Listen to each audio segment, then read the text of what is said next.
All right, so I'm Michael Molinar, and this is Creating a Future for Finance. So, during the pandemic, there were a lot of issues, but I think there was one major issue, and that was the lack of personal financial planning during the pandemic. Many people were out of work, and due to a lack of savings, were struggling to essentially, put food on the table, pay rent, cover the basic necessities of life. In fact, 63% of Americans have been living paycheck to paycheck since COVID hit. And furthermore, one of the only places to really put your money in was the stock market. And so those that had money, they could have bought at the dip and made a lot of money this past year, and which they did. And that's in stark contrast to the working class American who was and still is struggling to make ends meet. And I know that everyone has had a different financial experience with coronavirus, but I do believe that there's been a bunch more awareness coming out about financial awareness and how to save, which is a good thing. And that leads me to my topic idea, which is just that we need to teach students more about financial planning and personal finance, specifically for times like these, like a global emergency. So not only why, but when. I think that we need to make people more knowledgeable about the topic, about the subject, and we need to be more accessible as well. Utah is one of 6 states that actually require a mandatory financial literacy class, which is good for us, but the majority of the states in the US actually don't even have a financial literacy class. And not only why, but when. The time is now. Being seniors, when we're about to step in for the next stage of our life into college or just essentially go on our own, we need to know how to deal with money.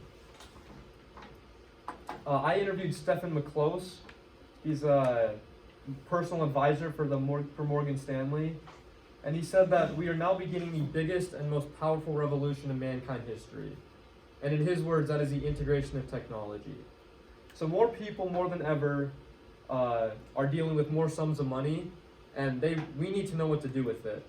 And again, as I said, us stepping out into the real world, it's really important that our generation, who have had the best opportunity ever in dealing with money, we are experienced with it. So this leads me, so on your whiteboards, I know that we've all taken a financial literacy class, and I just want you guys to write down like 1 to 2 words describing your feelings on the class.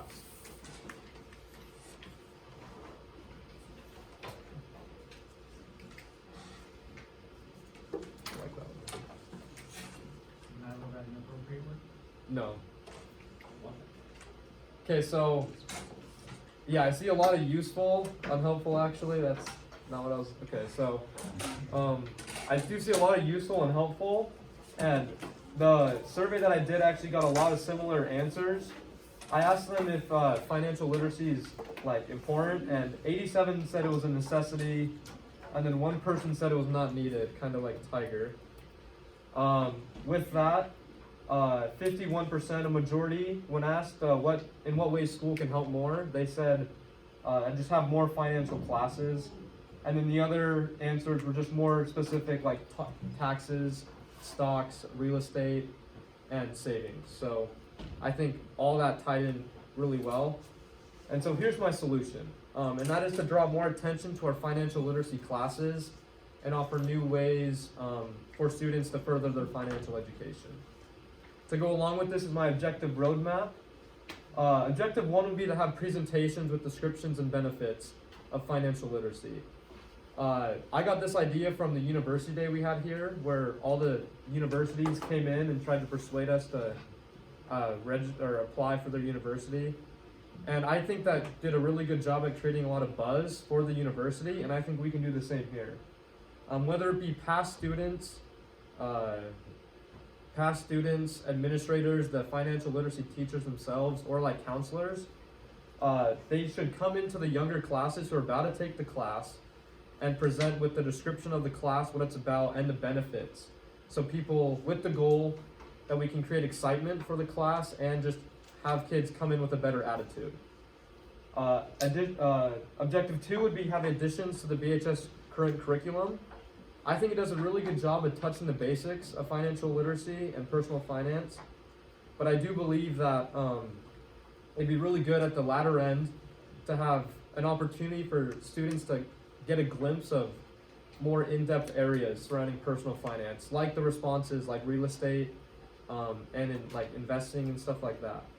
And this ties well with my third objective, which is to have a secondary personal finance class. This would not only it would of course have the requisite of the mandatory class, but this would prove, it would be a great opportunity for kids to further like get more knowledge from those areas, whether it be investing or the stock market or just a more in-depth analysis of how to save and deal with your money. I think one major goal of any educational institution like Brighton is to send out young and motivated kids into the workforce or into the real world. And I believe that this solution and this objective would not only achieve that goal, but hopefully can allow Brighton to set a precedence in the whole U.S. as a leader of innovation and education surrounding personal finance. Because I hear so many kids always talking about how, like, when is trigonometry and when am I ever going to use that, or like when am I ever going to need to annotate Macbeth again, stuff like that. And in reality, a personal finance class is something that you will always need every year, every day. I mean, you're always dealing with money, so it's important that we give more opportunities to our students to further their education and knowledge on this. And thanks. Any questions? Oh. I was wondering, like, how would you make the financial literacy class more interesting to get people to want to take it more? Well, so there's like really cool statistics about, I mean, everyone likes to make money and like talk about getting money. So there's actually really cool statistics. I don't know if you guys remember like compound interest, stuff like that. It may all seem boring, but it, there are ways you can, I guess, describe it to kids that would make them, that would like hit their sort of interest points and kind of make them get excited personally for it, stuff like that. Would you make the secondary financial class like a required class as well for graduation, or just like you have to take financial lit as a prerequisite to qualify for it? So I think we do a really good, I think it's great that we have the mandatory class already, and I think that obviously needs to stay and be implemented like across the whole US. But specifically at Brighton, having a secondary class would be an elective that people can choose. But I think like us seniors, I mean, a lot of people have gaps in their schedule and don't really need any electives, but this could be one that like people are incentivized to join just because of the, like how good of a class it would be, so.